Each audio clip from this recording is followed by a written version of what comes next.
rumors that one of the first new Abraham Accord entries was going to be Indonesia. And I don't know a lot about Indonesia. I just know it's the largest Muslim country in the world. What do you think? I mean, does this have something to do with why Prime Minister Netanyahu is not flying out to Egypt today, given that he had an invitation? And where do you see this going?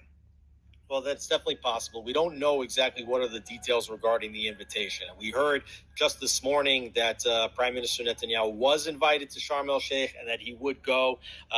Many of us suspecting perhaps that was the plan all along, that it wouldn't be said that he was invited from the beginning, just that all these other nations would agree to come. And then only at the last moment would it be announced that, in fact, Netanyahu is going. But, of course, we are on the eve of a major festival holiday, Simchat Torah, in which work is not done, in which travel typically is not made. The Prime Minister using that as an excuse not to go.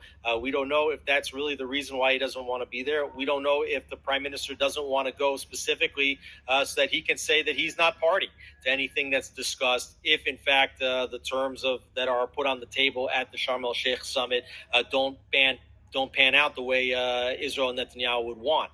So, we have to wait and see. And it's really amazing on a day, first of all, completely surreal. I'm sitting in my sukkah watching on two separate computers, one, the landing of President Trump in Israel, being greeted by the Prime Minister and the President. On the other screen, watching hostages literally being released from Gaza. Each one of them would be the top headline on any other given day. But ultimately, what might be the top headlines today is what happens in Sharm el-Sheikh.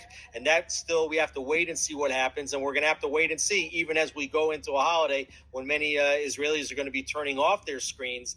And so we're going to have to wait and see exactly, where this goes. But it certainly feels like surreal, epic, and as the president talks about, could be a major turning point for Israel in the Middle East.